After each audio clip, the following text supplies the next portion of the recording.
Un ministre de la jeunesse du Cameroun, le visage tout enfariné. Le pauvre, de black qu'il est, il a vu à quoi il peut ressembler avec le make-up enfariné. Un ambassadeur du Cameroun en Belgique, le visage en sang après avoir été brutalisé par la brigade anti-Sardinat qui se rapproche au jour le jour d'un groupe nazi au comportement terroriste et se revendique d'être des activistes. L'activisme en Afrique, notamment au Cameroun et au Gabon, est devenu un véritable champ de bataille. Certains activistes, voyant le mutisme des journalistes, sont en train de s'accaparer progressivement du quatrième pouvoir. Ils ont plus d'abonnés dans leurs pages que sur les pages des médias classiques. Ils ne s'interdisent rien. Ils ne respectent aucune éthique, ni déontologie, dans leur manière de faire. Ils savent que certains journalistes sont liés par l'éthique et la déontologie de leur profession et eux, ils se donnent à cœur joie de récupérer les réseaux sociaux et de n'en faire qu'une bouchée. Ils ne se fixent aucune limite dans la sauvagerie, la calomnie et la barbarie. Ils disent qu'ils sont seuls au monde dans leur territoire de communication sur la toile et ils font du sale, du vrai sale, comme on dit au quartier. Personne pour les arrêter, à part peut-être quelques journalistes qui s'insurgent contre cette façon de faire et décident eux aussi de descendre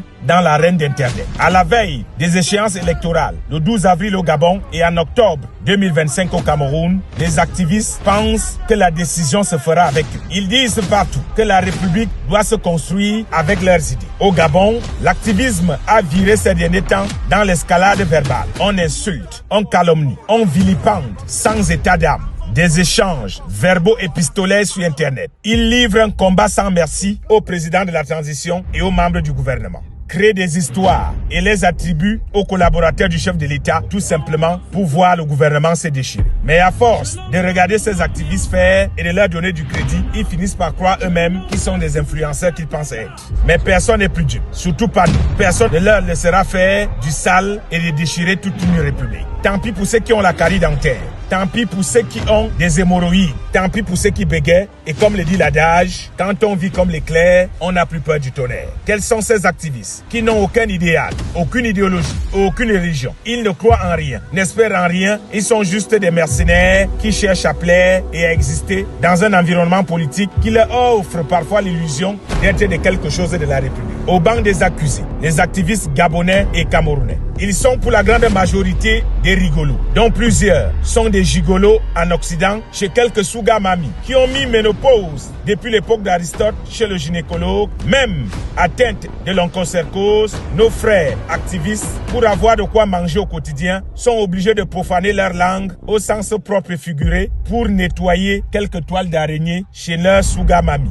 Ne soyez pas choqués, la terre est sale depuis longtemps. Oui, plusieurs de ces enfants ont été maudits par leurs parents à cause de leur barbarie, de leur ignominie vers les vieillards. Au Cameroun, par exemple, ces jeunes s'attaquent violemment au couple présidentiel. Ils prennent pour cible Paul Biya et ses collaborateurs. Comment veulent-ils vivre longtemps s'ils passent leur temps à vilipender quelqu'un qui a 3 fois leur âge? La grâce se contamine et celle de vivre longtemps est une véritable bénédiction de nos jours. On comprend un peu plus pourquoi la jeunesse meurt vite et se plaint que les vieux sont toujours là. À cause de cette façon de faire qui n'honore aucune coutume chez nous, les peuples de la forêt. Au Gabon, Brice Clotaire Oligui Nguema et le CTRI, à leur arrivée au pouvoir, ont tendu la main à tous les activistes. Ils leur ont dit: venez, on reconstruit notre pays et qu'on le rende prospère. Certains ont accepté et sont aujourd'hui au service de la République. D'autres ont préféré se cacher derrière leur maquis de smartphone en organisant les lives tous les jours pour vivre comme des mercenaires. Une seule question qui fâche: qui finance ces activistes à 2 balles?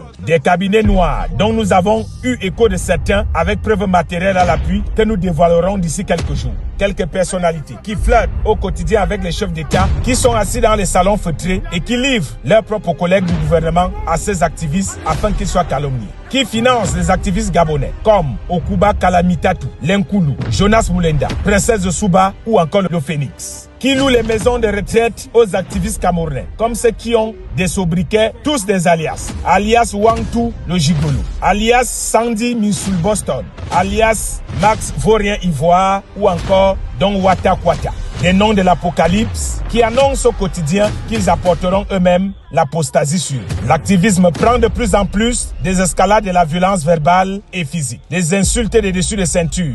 La calomnie a élu domicile dans leurs multiples lives. Mais ce que leurs suiveurs naïfs ne savent pas, c'est que ces gens, après avoir fait des lives, après avoir insulté, ont des mandats qui leur sont octroyés par des cabinets noirs tapis dans l'ombre. Tous des mercenaires qui sont financés par quelques milliardaires qui font croire qu'ils sont avec les dirigeants. Le jour, ils rient avec Paul Biya ou Oligui Nguema. La nuit, ils sont assis à la table avec les activistes. Comme le dit la Bible, il n'y a rien de caché qui ne sera découvert. Pendant les échéances électorales, tout ce qui est caché sera découvert. Tous ceux qui financent les activistes dans l'ombre et leur demandent d'aller faire du sale à leurs collègues du gouvernement seront exposés, sans état d'âme. La République a l'obligation de protéger ses dirigeants et chacun à son niveau doit pouvoir bâtir le pays sans les laisser sombrer dans le chaos. Abimté pour le moment.